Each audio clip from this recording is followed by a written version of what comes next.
사람이 여자면 좀 조용히 있어야지. 군복 입었다고 남자랑 같은 줄 아나? 지금 무슨 말씀을 하시는 겁니까? 선 넘지 마십시오, 중위님. 별거 아니잖아.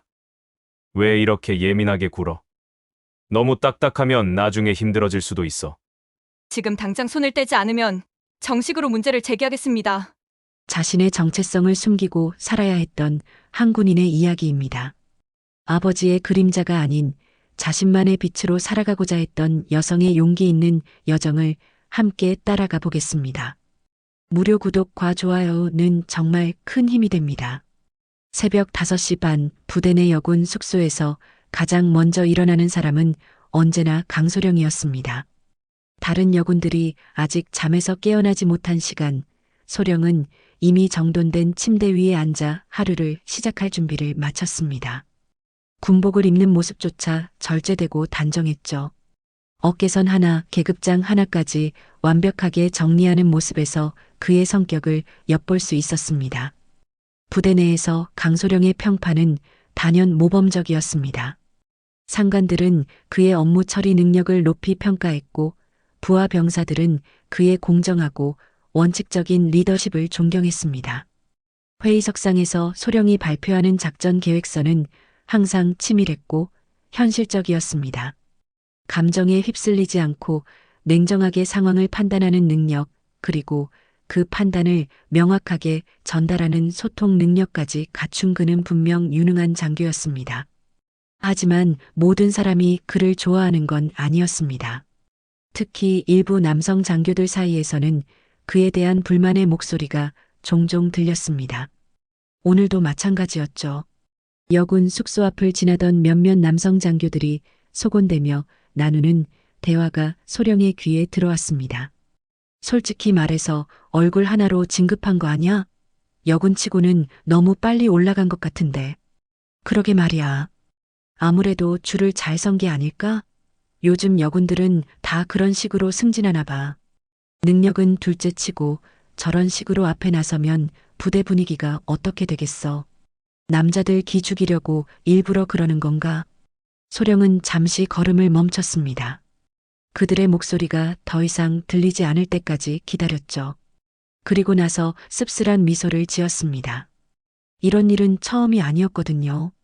군대에 들어온 지 벌써 10년이 넘었지만 여전히 그의 능력보다는 외모나 다른 요소들이 먼저 화제가 되곤 했습니다. 사실 소령에게는 그들이 상상도 못할 비밀이 하나 있었습니다. 바로 그의 아버지가 육군 참모총장이라는 사실이었죠. 만약 이 사실이 알려진다면 지금까지 들었던 험담들은 아무것도 아닐 겁니다. 아버지 덕분에 진급했다. 특혜를 받았다. 실력이 아니라 백으로 온 거다라는 말들이 쏟아져 나올 테니까요. 하지만 소령은 절대 그런 일이 일어나지 않도록 조심스럽게 행동했습니다. 아버지와의 관계를 완전히 숨기고 오직 자신의 능력만으로 인정받고 싶었거든요. 그래서 다른 장교들보다 더 열심히 일했고 더 엄격하게 자신을 관리했습니다. 실수라도 하면 역시 여군은 안 된다는 소리를 들을까봐 두려웠죠. 오전 8시 작전 회의실에서 소령은 어젯밤 새벽까지 준비한 훈련 계획을 발표했습니다. 참석한 간부들은 그의 치밀한 계획에 고개를 끄덕였고 지휘관은 만족스러운 표정을 지었습니다. 하지만 회의가 끝나고 나자 또 다른 속삭임이 들려왔습니다. 저렇게 완벽하게 준비해오면 우리가 무능해 보이잖아. 좀 적당히 했으면 좋겠는데. 맞아. 너무 튀려고 하는 것 같아. 여군 주제에 남자들 앞에서 저렇게 나서도 되는 건가? 소령은 이번에도 아무렇지 않은 척 자리를 정리했습니다. 마음속으로는 답답함이 올라왔지만 감정을 드러내지 않았죠. 이런 상황에서 화를 내거나 반박한다면 오히려 감정적인 여자라는 낙인이 찍힐 테니까요. 점심시간 소령은 홀로 식당 한 구석에 앉아 조용히 식사를 했습니다. 다른 장교들처럼 큰 소리로 웃으며 담소를 나누지도 않았고 개인적인 이야기를 털어놓지도 않았습니다. 그저 묵묵히 자신의 할 일을 하는 것이 최선이라고 생각했거든요. 그런 소령의 모습을 조용히 지켜보는 사람이 한 명 있었습니다. 바로 박상사였죠. 예비역 출신으로 전역 후 다시 복귀한 그는 소령의 진짜 정체성을 알고 있는 몇 안 되는 사람 중 하나였습니다. 하지만 그 역시 소령의 뜻을 존중해 침묵을 지키고 있었죠. 오후 업무를 마치고 숙소로 돌아가는 길, 소령은 하늘을 올려다봤습니다. 구름 한 점 없이 맑은 하늘이 그의 마음만큼은 시원하게 해주지 못했습니다. 언제까지 이런 식으로 살아야 할까요? 언제까지 자신의 정체성을 숨기고 다른 사람들의 시선을 의식하며 살아야 할까요? 하지만 소령은 포기하지 않았습니다. 오히려 더 단단해졌죠. 자신이 누구의 딸이든 상관없이 오직 실력과 인격으로 인정받는 그런 장교가 되고 싶었거든요. 그것이 아버지에게도 자신에게도 떳떳한 길이라고 믿었습니다. 이렇게 강소령의 하루는 조용히 흘러갔습니다. 겉으로는 평범해 보이지만 그 속에는 누구도 모르는 깊은 고민과 의지가 담겨 있었죠. 일주일 후 대대작전 회의가 성공적으로 마무리되었습니다. 지휘관은 이번 훈련 계획이 상부에서 높은 평가를 받았다며 간부들의 노고를 치하했죠. 특히 강소령의 세밀한 계획과 완벽한 준비 과정에 대해 칭찬을 아끼지 않았습니다. 하지만 소령 본인은 그저 담담하게 고개만 끄덕일 뿐이었죠. 오늘은 다들 수고 많았으니까 회식 한번 해야지. 소령, 자네도 당연히 참석하는 거 맞지? 지휘관의 말에 소령은 잠시 망설였습니다. 사실 이런 자리는 그리 달갑지 않았거든요. 술이 들어가면 평소보다 더 노골적인 시선들이 쏟아지곤 했고 자칫 실수라도 하면 며칠 동안 화제거리가 되기 십상이었습니다. 하지만 거절하기도 애매한 상황이었죠. 네, 참석하겠습니다. 그렇게 해서 소령은 다른 간부들과 함께 부대 근처 음식점으로 향했습니다.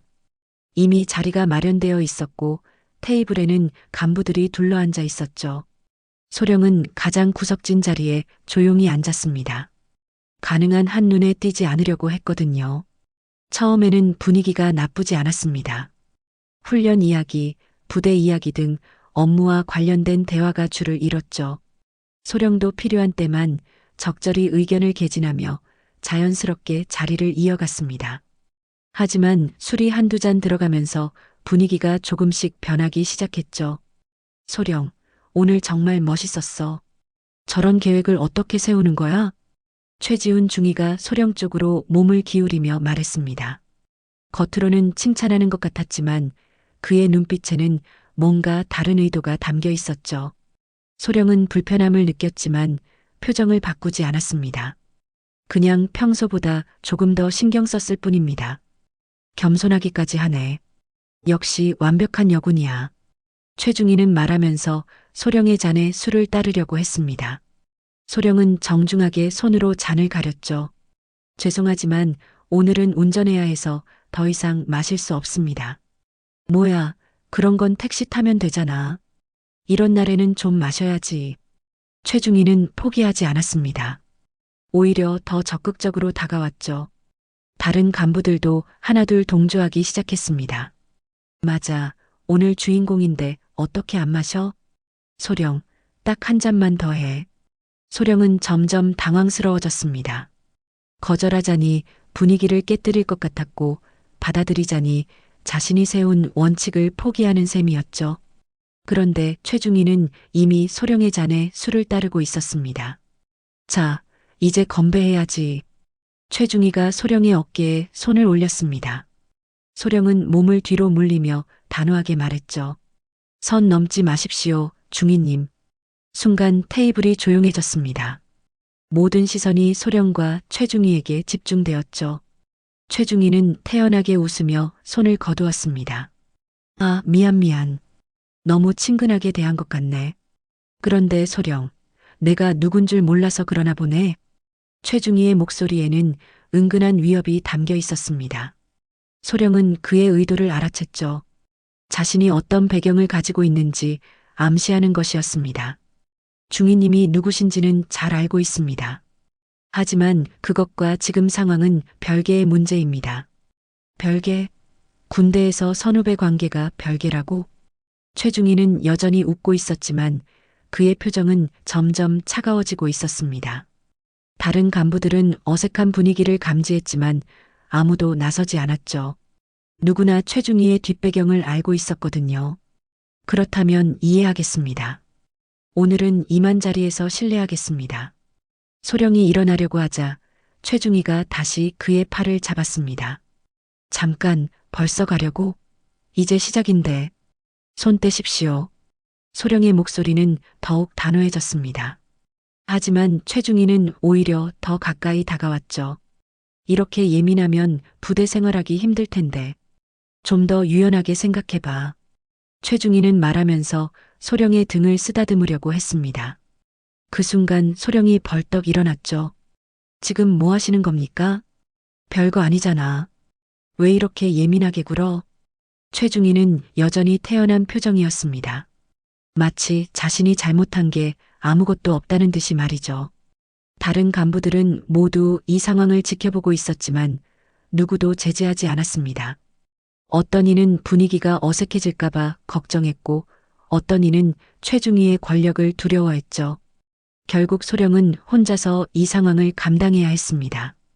오늘은 정말 먼저 들어가 보겠습니다. 소령은 더 이상 참을 수 없었습니다. 가방을 들고 자리를 떠나려고 했죠. 그때 최중희가 마지막으로 한마디 던졌습니다. 소령, 군대에서는 좀 더 융통성 있게 처신하는 게 좋을걸. 너무 딱딱하면 나중에 힘들어질 수도 있어. 소령은 문 앞에서 잠시 걸음을 멈췄습니다. 그리고 돌아보며 냉정하게 대답했죠. 제가 어떻게 처신할지는 제가 결정할 문제입니다. 그렇게 소령은 술자리를 떠났습니다. 뒤에서는 최중희의 비웃는 듯한 웃음소리가 들렸죠. 소령은 주차장에서 잠시 멈춰서서 깊게 숨을 들이쉬었습니다. 오늘 일은 단순한 해프닝으로 끝나지 않을 것 같았거든요. 다음 날 아침 강소령은 평소보다 일찍 부대에 도착했습니다. 어젯밤 술자리 일로 잠을 제대로 이루지 못했거든요. 계속해서 최중희의 그 불쾌한 시선과 부적절한 접촉이 머릿속을 맴돌았습니다. 하지만 소령은 아무렇지 않은 척 평소처럼 업무를 시작했죠. 사무실에 들어서자마자 느낀 건 묘한 분위기였습니다. 평소 같으면 인사를 건네던 동료들이 어색하게 시선을 피했고 복도에서 마주친 후배 장교는 어색한 미소만 지으며 지나갔죠. 분명히 어젯밤 일이 벌써 소문이 난 것 같았습니다. 소령님, 잠시 시간 있으십니까? 박 상사가 조용히 다가왔습니다. 그의 표정은 평소보다 진지했죠. 소령은 고개를 끄덕이며 그를 따라 한적한 곳으로 향했습니다. 어젯밤 일 들었습니다. 박 상사는 돌려 말하지 않았습니다. 소령은 잠시 입술을 꽉 다물었다가 대답했죠. 별일 아닙니다. 그냥 술자리에서 있을 수 있는 일이었어요. 소령님, 최중희가 어떤 사람인지 아시지 않습니까? 이런 일이 한 번으로 끝나지 않을 겁니다. 박 상사의 걱정이 담긴 목소리에 소령은 고개를 들었습니다. 사실 본인도 그런 생각을 하고 있었거든요. 최중희는 어젯밤 일을 그냥 넘어갈 사람이 아니었습니다. 그럼 어떻게 하라는 말입니까? 정식으로 보고라도 하라는 건가요? 그것도 방법이죠. 지금 말씀하시면 참모 총장님이 바로. 박 상사가 말을 꺼내자 소령이 단호하게 고개를 저었습니다. 그 사람 딸로 해결하면 그때부터 저는 그냥 그림자에 불과합니다. 소령의 목소리에는 확고한 의지가 담겨 있었습니다. 지금까지 자신의 정체성을 숨기고 살아온 이유가 바로 이것이었죠. 아버지의 힘에 의존하는 순간 자신의 모든 노력과 성과가 무의미해질 거라고 생각했습니다. 하지만 소령님 혼자서 감당하기에는 제가 해결할 방법을 찾아보겠습니다. 다만 증거가 필요해요. 소령은 이미 마음을 정한 것 같았습니다. 박 상사는 걱정스러운 표정으로 그를 바라봤죠. 무엇을 도와드릴까요? 최중희의 평소 행동을 조용히 관찰해 주세요. 저뿐만 아니라 다른 여군들에게도 비슷한 일이 있었는지 알아봐 주시고요. 그 순간 소령의 휴대폰이 울렸습니다. 문자 메시지였죠. 발신자는 최중희였습니다. 어젯밤은 미안했어. 오늘 점심 한번 같이 먹을까? 소령은 문자를 보고 한숨을 쉬었습니다. 예상했던 대로였죠. 최중희는 어젯밤 일을 대수롭지 않게 생각하고 있었고 오히려 더 적극적으로 접근하려고 했습니다. 무시하시죠. 박 상사가 말했지만 소령은 고개를 저었습니다. 그럼 더 꼬일 거예요. 적당히 대답해야겠습니다. 소령은 신중하게 답장을 보냈습니다. 오늘은 업무가 많아서 어려울 것 같습니다. 하지만 최중희는 포기하지 않았습니다.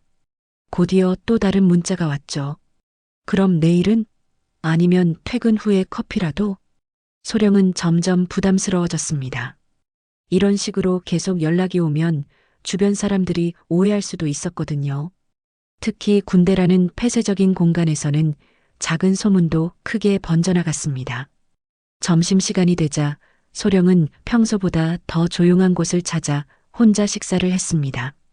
하지만 최중희는 어디서 나타났는지 소령의 테이블로 다가왔죠. 여기 있었구나.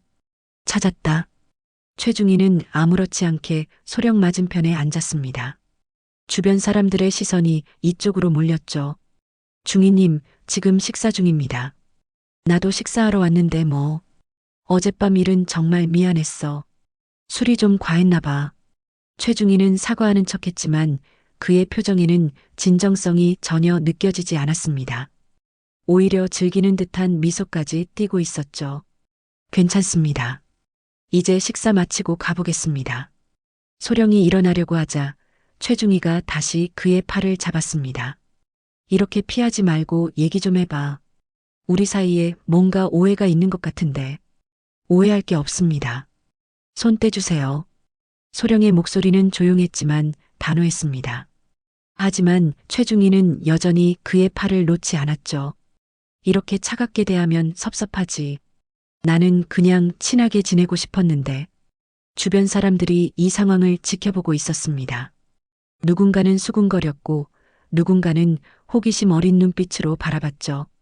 소령은 이 모든 상황이 불쾌했습니다. 지금 당장 손을 떼지 않으면 정식으로 문제를 제기하겠습니다. 소령의 단호한 말에 최중희는 마침내 손을 뗐습니다. 하지만 그의 표정은 오히려 더 차가워졌죠. 정식으로 문제 제기? 웃기네. 뭘 문제 제기한다는 거야?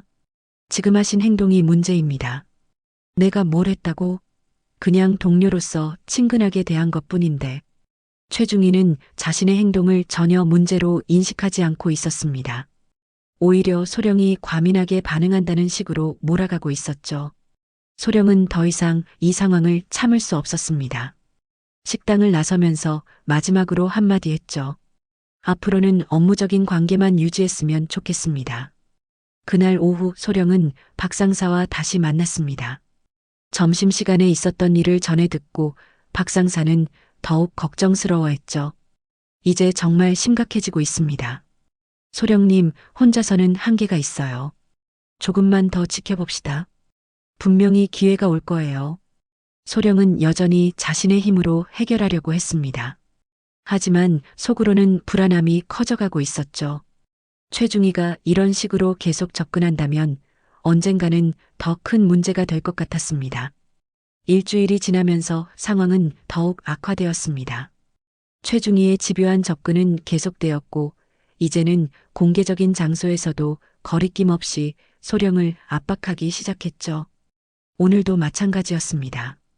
대대전술회의에서 소령이 발표한 작전 계획에 대해 최중희가 공개적으로 문제를 제기했거든요.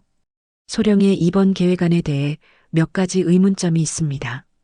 최중희는 회의 중간에 손을 들며 말했습니다. 소령은 당황했지만 침착하게 대답했죠. 어떤 부분이 궁금하신지 말씀해 주세요. 여기 보면 적군의 예상 동선 분석이 너무 단순합니다. 실제 상황에서는 이런 식으로 움직이지 않을 텐데요. 최중희의 지적은 억지스러웠습니다. 소령의 계획은 충분히 현실적이었고 다른 간부들도 그렇게 생각하고 있었죠. 하지만 최중희는 계속해서 트집을 잡았습니다. 그리고 병력 배치도 문제가 있어 보입니다. 이렇게 배치하면 후방 지원이 어려워질 텐데요. 소령은 하나하나 논리적으로 반박했지만 최중희는 포기하지 않았습니다. 오히려 더 공격적으로 몰아갔죠. 솔직히 말해서 이런 계획으로 실제 작전을 수행하면 큰 문제가 될 것 같습니다. 좀 더 신중하게 접근해야 하는 것 아닙니까? 회의실 분위기가 어색해졌습니다. 다른 간부들은 최중희의 의도를 알아차렸지만 누구도 나서지 않았죠. 지휘관마저 난처한 표정을 지었습니다. 중희님의 의견도 일리가 있지만 소령의 계획도 충분히 검토된 것 같습니다. 지휘관이 중재하려고 했지만 최중희는 멈추지 않았습니다. 지휘관님, 이런 식으로 대충 넘어가면 안 됩니다. 우리 부대의 명예가 걸린 문제예요. 최중희는 마치 자신이 부대를 위해 목소리를 내는 것처럼 포장했습니다. 하지만 그의 진짜 목적은 소령을 곤란하게 만드는 것이었죠. 그럼 중희님이 생각하는 대안이 있으십니까? 소령이 차분하게 물었습니다. 하지만 최중희는 구체적인 대안을 제시하지 못했죠. 지금은 문제점을 지적하는 것이 중요합니다. 대안은 나중에 생각해보죠. 이런 식으로 회의는 계속 지연되었습니다.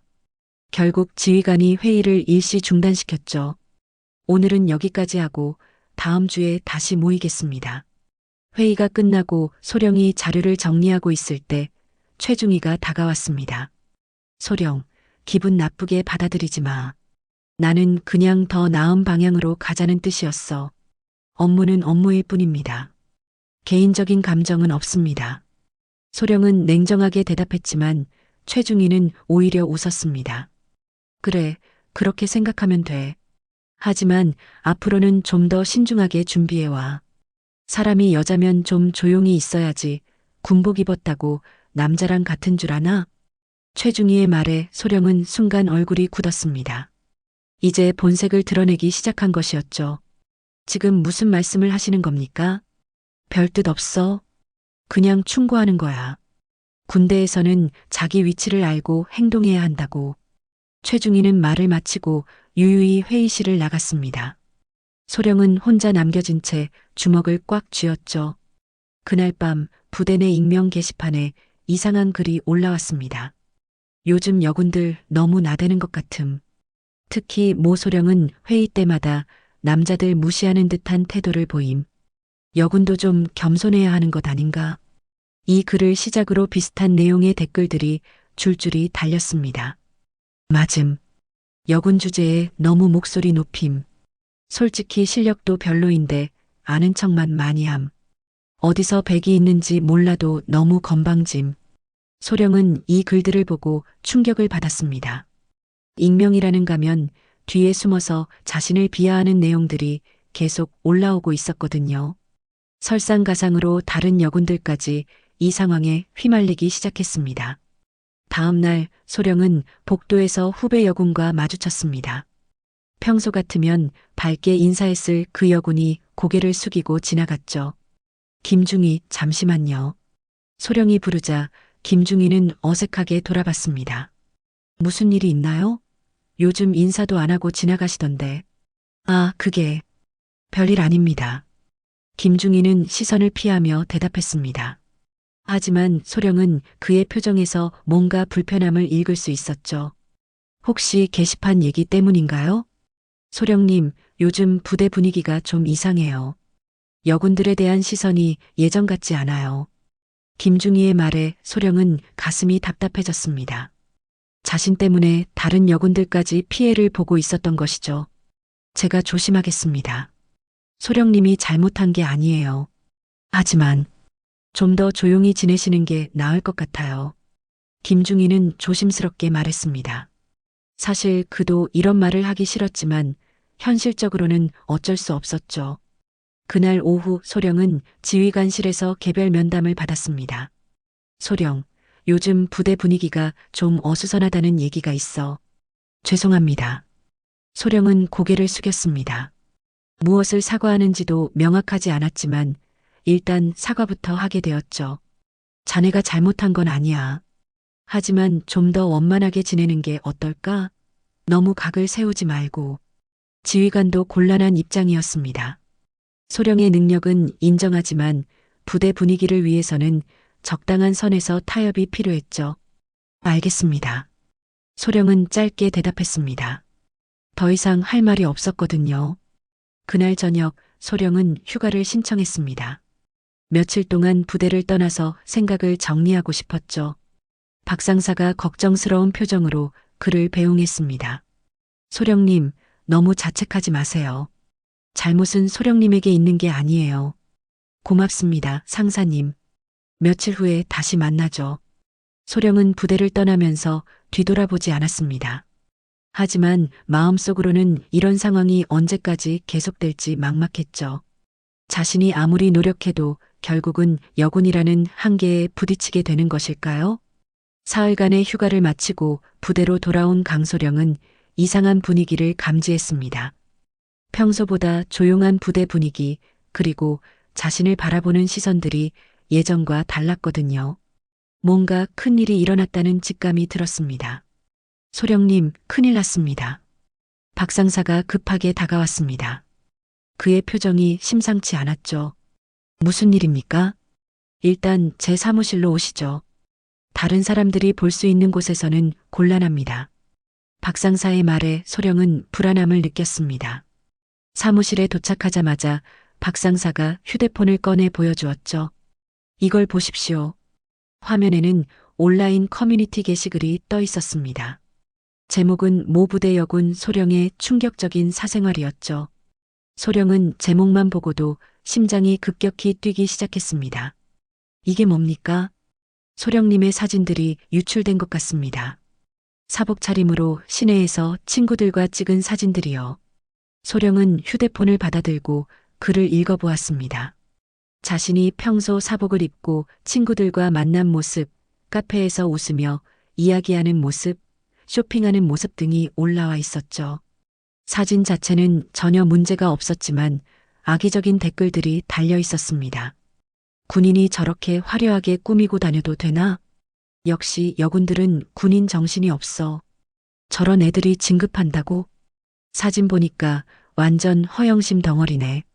군복 벗으면 그냥 일반 여자구나. 소령은 사진들을 보며 충격을 받았습니다. 이 사진들은 모두 개인적인 시간에 찍은 것들이었고 누구에게도 공개한 적이 없었거든요. 그런데 어떻게 이런 사진들이 유출된 걸까요? 이 사진들은 어떻게 나온 겁니까? 아직 확실하지 않습니다. 하지만 소령님과 가까운 사람이 아니면 구할 수 없는 사진들이에요. 박 상사의 말에 소령은 소름이 끼쳤습니다. 자신의 사생활을 누군가가 몰래 감시하고 있었다는 뜻이었거든요. 혹시 최중희와 관련이 있을까요? 가능성이 높습니다. 하지만 증거가 없어요. 소령은 더 이상 참을 수 없었습니다. 이제는 단순한 성희롱 차원을 넘어서 개인의 사생활까지 침해당한 상황이었죠. 이제 정말 선을 넘었습니다. 이대로 둘 수는 없어요. 소령님, 하지만 아직 확실한 증거는 나중에 찾더라도 일단 이 상황부터 정리해야 합니다.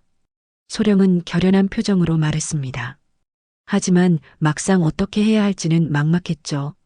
정식으로 문제를 제기하자니 자신의 정체성이 드러날 수 있었고 그렇다고 가만히 있기에는 상황이 너무 심각했습니다.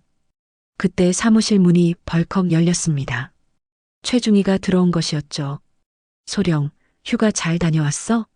최중희는 아무렇지 않은 듯 웃으며 말했습니다.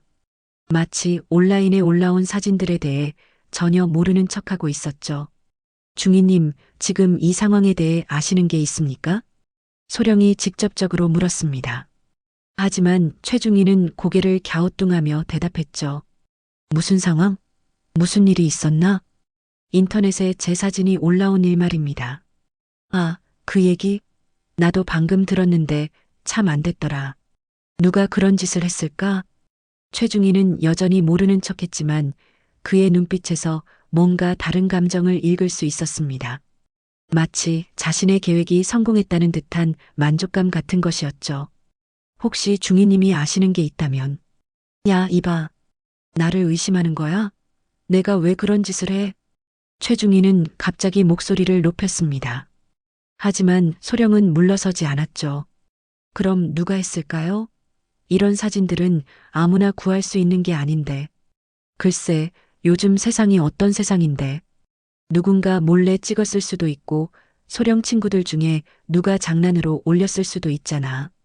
최중희는 태연하게 다른 가능성들을 제시했습니다.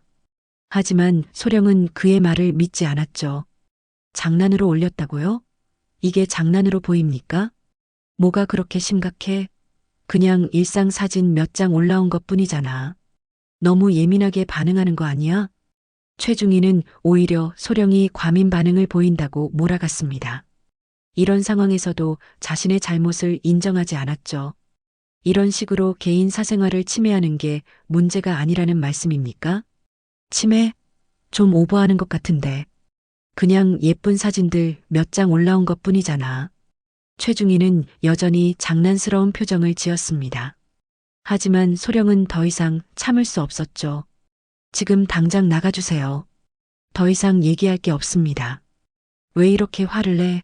나는 그냥 위로해 주려고 온 건데. 나가주세요.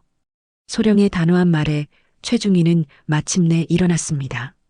하지만 나가면서 마지막으로 한마디 던졌죠. 소령, 군대 생활 계속하려면 좀 더 유연하게 처신해야 해. 너무 딱딱하면 주변 사람들이 힘들어해. 최중희가 나간 후 소령은 의자에 주저앉았습니다. 이제 정말 한계였죠. 더 이상 혼자서 감당할 수 없는 상황이 되었습니다. 박 상사님, 이제 정말 어떻게 해야 할지 모르겠습니다. 소령님, 박 상사도 할 말을 잃었습니다.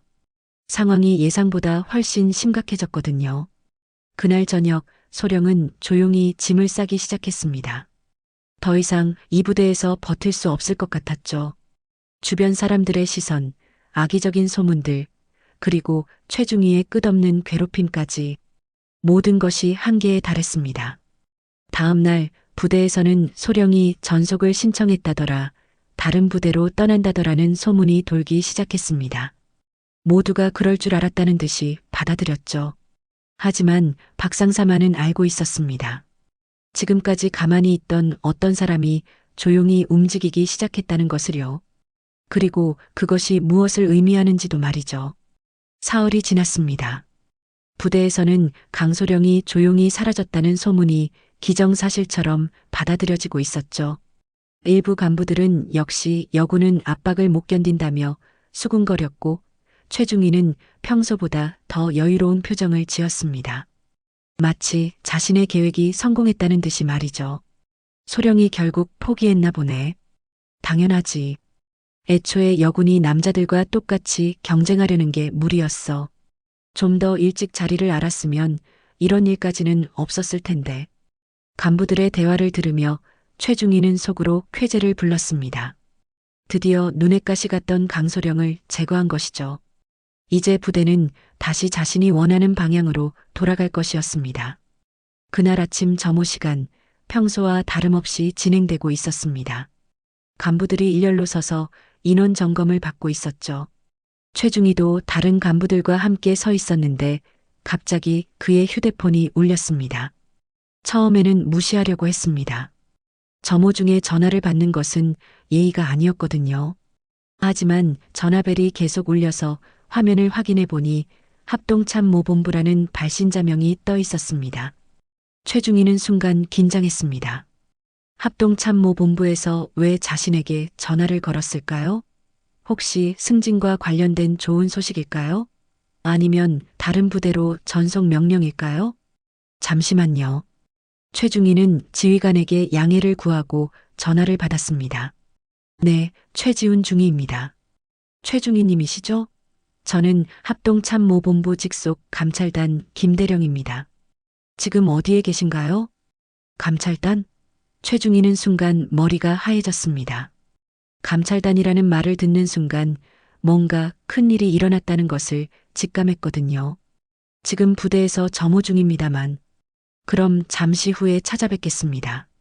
그 자리에 그대로 계시기 바랍니다. 전화는 일방적으로 끊어졌습니다.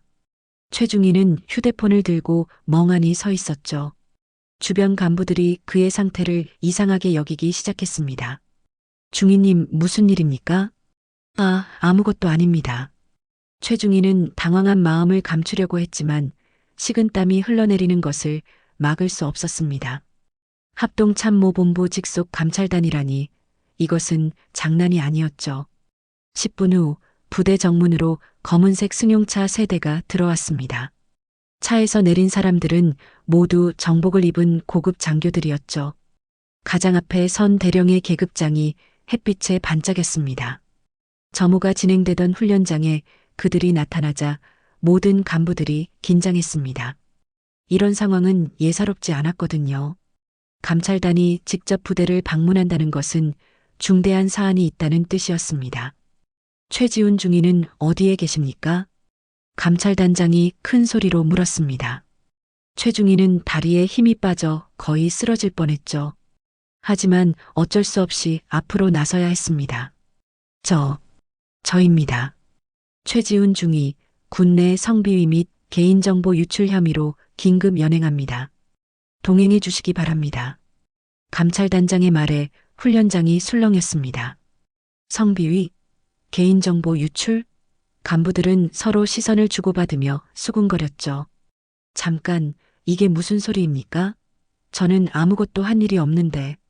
최중위는 필사적으로 항변했지만 감찰단원들은 이미 그의 양쪽 팔을 잡고 있었습니다. 자세한 내용은 조사 과정에서 확인하겠습니다.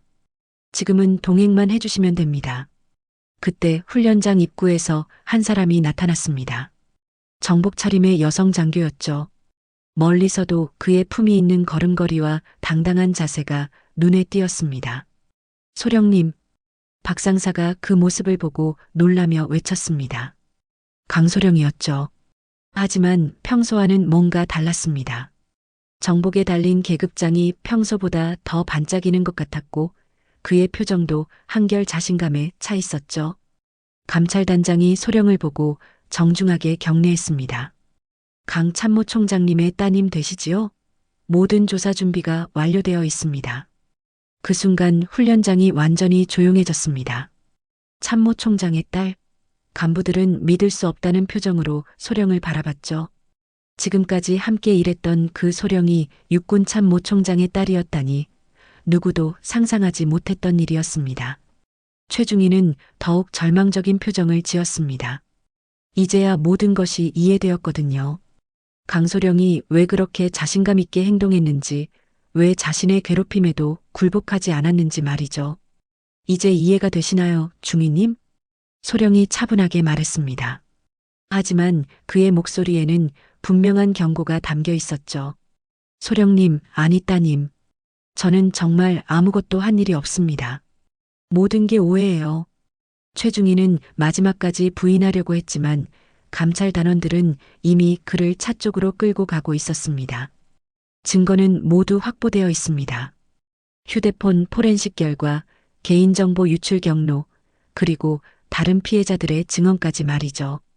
감찰단장의 말에 최중위는 완전히 기가 꺾였습니다. 이미 모든 것이 끝난 상황이었죠. 소령님, 저는 진짜 그럴 의도가 아니었습니다. 그냥 친하게 지내고 싶었던 거예요. 친하게 지내는 방법이 성희롱과 사생활 침해였다면 중위님의 기준은 참 특별하시네요. 소령의 냉정한 대답에 최중위는 더 이상 할 말을 찾지 못했습니다. 차에 태워지기 직전 최중위는 마지막으로 소령을 바라봤습니다. 그의 눈에는 분노와 원망이 가득했죠. 하지만 소령은 전혀 흔들리지 않았습니다. 다른 피해자들도 있었습니다. 중위님이 괴롭힌 건 저뿐만이 아니었어요. 소령의 말에 최중위는 마지막 희망마저 사라지는 것을 느꼈습니다. 자신이 그동안 저질렀던 모든 일들이 드러나게 된 것이죠. 검은색 승용차가 부대를 떠나면서 훈련장에는 정적이 흘렀습니다. 간부들은 여전히 충격에서 벗어나지 못하고 있었죠.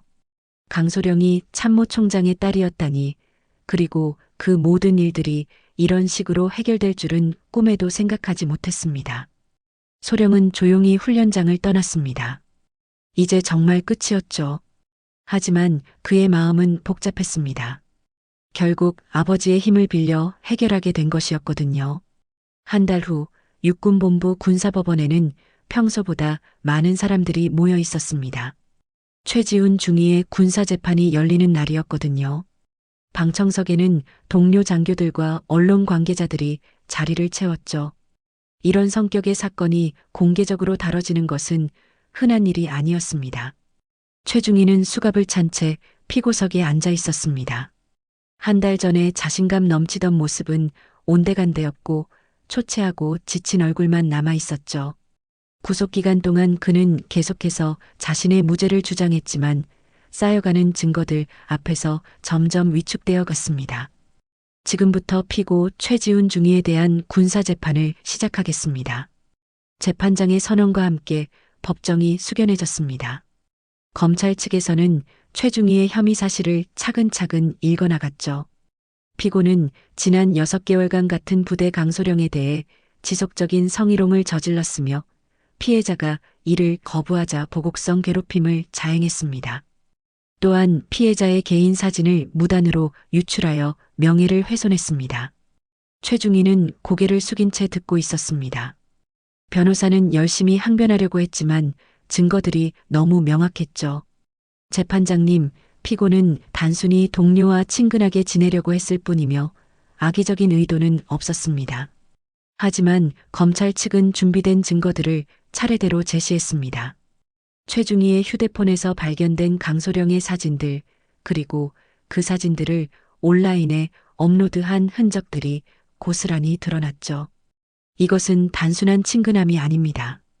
계획적이고 악의적인 괴롭힘이었습니다. 그때 법정 문이 열리며 강소령이 들어왔습니다. 증인으로 출석한 것이죠. 방청석에서 웅성거림이 일었습니다. 참모총장의 딸이라는 사실이 알려진 후 그에 대한 관심이 더욱 높아져 있었거든요. 소령은 당당하게 증인석에 올라 선서를 했습니다. 검찰 측의 질문이 시작되었죠. 증인께서는 피고로부터 어떤 피해를 당하셨습니까? 처음에는 업무상 필요 이상으로 가까이 다가오거나 불필요한 신체 접촉을 시도했습니다. 제가 거부 의사를 명확히 표현했음에도 불구하고 계속되었죠. 소령의 차분하고 명확한 증언에 법정은 조용해졌습니다. 피고석의 최중희는 고개를 들어 그를 쳐다봤지만 소령은 전혀 흔들리지 않았죠. 그 이후에는 어떤 일이 있었습니까? 공개적인 회의에서 제 업무 능력을 깎아내리고 성별을 이유로 한 차별적 발언을 했습니다.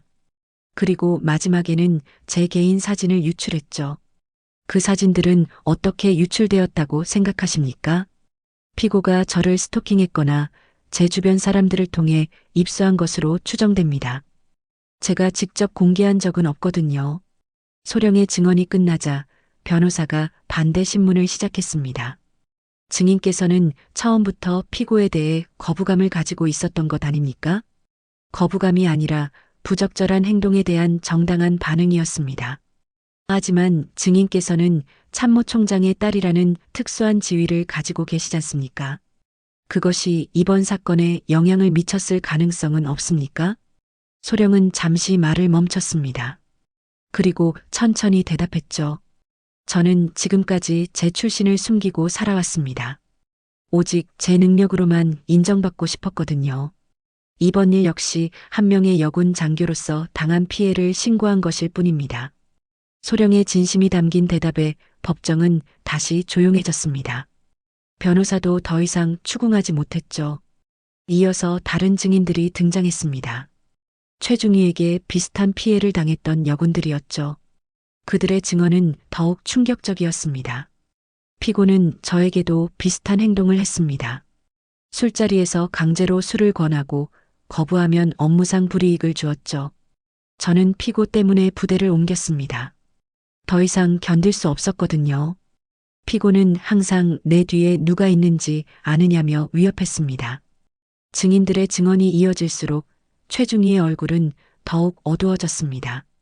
자신이 그동안 저질렀던 모든 일들이 낱낱이 드러나고 있었거든요. 마지막 변론에서 최중희는 처음으로 입을 열었습니다. 재판장님, 저는 정말 그럴 의도가 아니었습니다. 그냥 동료들과 친하게 지내고 싶었을 뿐이에요. 하지만 그의 말은 전혀 설득력이 없었습니다. 검찰 측은 마지막 논고에서 엄중한 처벌을 요구했죠. 피고의 행위는 단순한 실수가 아닙니다. 조직 내 권력을 남용하여 약자를 괴롭힌 중대한 범죄입니다. 군기 확립을 위해서라도 엄벌이 필요합니다. 재판장이 판결문을 읽기 시작했습니다.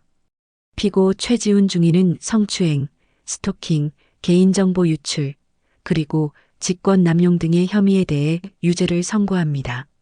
최중위는 마지막까지 믿을 수 없다는 표정을 지었습니다. 그리고 갑자기 소리쳤죠. 그깟 여군 하나 때문에 내 인생을 망쳐? 이게 말이 되는 소리야? 법정이 순간 술렁였습니다. 최중위의 진짜 본성이 드러나는 순간이었죠. 재판장이 정숙을 요구했습니다. 피고는 군인으로서의 품위를 잃지 말고 판결을 들으시기 바랍니다. 군인으로서의 자격을 박탈하며 불명예 제대 처분과 함께 징역 3년을 선고합니다. 판결문 낭독이 끝나자 최중위는 완전히 무너졌습니다. 자신의 모든 것이 끝나버린 것이죠. 강소령은 방청석에서 이 모든 과정을 지켜봤습니다. 정의가 구현되는 순간이었지만 그의 마음은 복잡했죠. 결국 아버지의 힘을 빌려 해결하게 된 것이 못내 아쉬웠거든요. 재판이 끝나고 법정을 나서면서 소령은 박상사와 마주쳤습니다. 이제 끝났습니다. 고생 많으셨습니다, 소령님. 두 사람은 조용히 법원을 떠났습니다. 이제 정말 모든 것이 끝난 것 같았죠. 재판이 끝나고 2달 후 강소령은 새로운 부대로 배치되었습니다. 이전 부대에서는 이미 그의 정체성이 알려진 상황이었고 정상적인 군 생활을 계속하기 어려웠거든요. 새로운 시작이 필요했죠. 새 부대는 이전과 비슷한 규모였지만 분위기는 완전히 달랐습니다. 아무도 소령의 과거나 배경을 알지 못했죠. 그저 새로 전입 온 유능한 여군 장교로만 인식하고 있었습니다. 강소령님 반갑습니다. 소문은 많이 들었습니다. 새 부대의 지휘관이 소령을 맞으며 말했습니다. 하지만 그 소문이 무엇인지는 구체적으로 언급하지 않았죠. 소령도 굳이 묻지 않았습니다. 열심히 하겠습니다. 소령은 간단하게 대답했습니다. 이제는 다시 처음부터 시작하는 기분이었죠. 첫 주는 적응 기간이었습니다. 새로운 동료들, 새로운 업무, 새로운 환경에 익숙해져야 했거든요. 소령은 평소와 다름없이 묵묵히 자신의 일을 했습니다. 회의에서는 필요한 의견만 제시했고 다른 장교들과는 적당한 거리를 유지했죠. 하지만 며칠 지나지 않아 소령의 능력이 주목받기 시작했습니다. 그가 작성한 훈련 계획서는 여전히 완벽했고 부하들을 대하는 리더십도 인상적이었거든요. 소령님, 정말 대단하시네요. 이런 계획서는 처음 봅니다. 과찬입니다. 그냥 평소 하던 대로 했을 뿐이에요. 소령은 겸손하게 대답했지만 속으로는 안도감을 느꼈습니다. 다시 자신의 능력으로 인정받고 있다는 것이 기뻤거든요. 한편 박상사도 소령을 따라 이 부대로 전속되었습니다. 그는 여전히 소령의 든든한 지원군이었죠. 소령님, 이번에는 정말 평범하게 지내실 수 있을 것 같습니다. 그랬으면 좋겠습니다. 이제는 조용히 제 일만 하고 싶어요. 소령과 박상사는 부대 뒤편 산책로를 걸으며 대화를 나누었습니다. 석양이 지는 풍경이 아름다웠죠. 그런데 소령님, 혹시 후회하지 않으세요? 결국 참모총장님의 도움을 받게 된 것 말입니다. 박상사의 질문에 소령은 잠시 걸음을 멈췄습니다.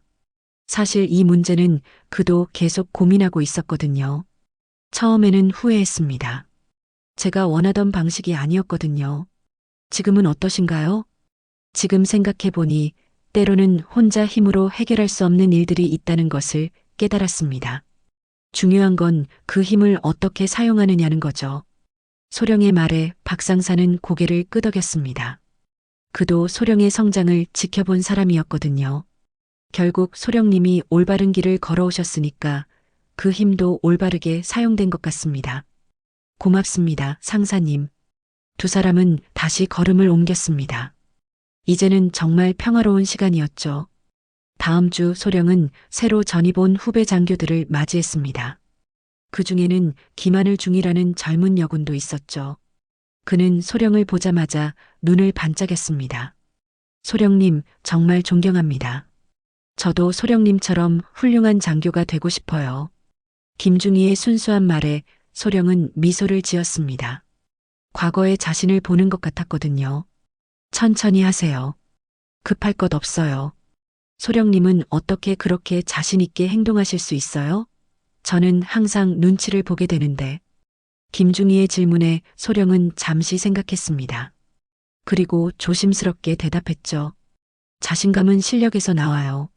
하지만 더 중요한 것은 자신이 옳다고 생각하는 일을 포기하지 않는 것입니다. 쉽지 않을 것 같아요. 쉽지 않죠. 저도 많은 시행착오를 겪었어요. 하지만 포기하지 않으면 언젠가는 길이 열려요. 소령의 조언에 김중희는 진지하게 고개를 끄덕였습니다. 그날 오후 소령은 새로운 작전 계획을 세우고 있었습니다. 다음 주에 있을 대규모 훈련을 위한 것이었죠. 그때 박상사가 사무실로 들어왔습니다. 소령님, 혹시 들으셨습니까? 최중희 소식 말입니다. 무슨 소식이요? 감옥에서 모범수로 지내고 있다고 합니다. 그리고 출소 후에는 완전히 다른 사람이 되어 살겠다고 다짐했다더군요. 소령은 잠시 펜을 멈췄습니다. 최중희에 대한 이야기는 여전히 복잡한 감정을 불러일으켰거든요. 그렇다면 다행이죠. 사람은 변할 수 있으니까. 소령님은 정말 마음이 넓으십니다. 복수나 원한으로는 아무것도 해결되지 않아요. 오히려 자신만 힘들어질 뿐이죠. 소령의 성숙한 생각에 박상사는 감탄했습니다.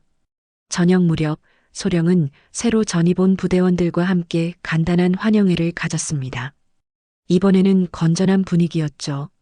소령도 편안하게 참여할 수 있었습니다. 소령님, 우리 부대에 오셔서 정말 감사합니다. 벌써 분위기가 많이 좋아졌어요. 한 동료 장교가 진심으로 말했습니다. 소령은 잔을 들며 대답했죠. 저야말로 좋은 동료들을 만나게 되어 기쁩니다. 앞으로 잘 부탁드립니다. 자연스럽고 화기애애한 분위기 속에서 소령은 진정한 동료애를 느꼈습니다. 이제야 정말 편안한 마음으로 군 생활을 할 수 있을 것 같았죠.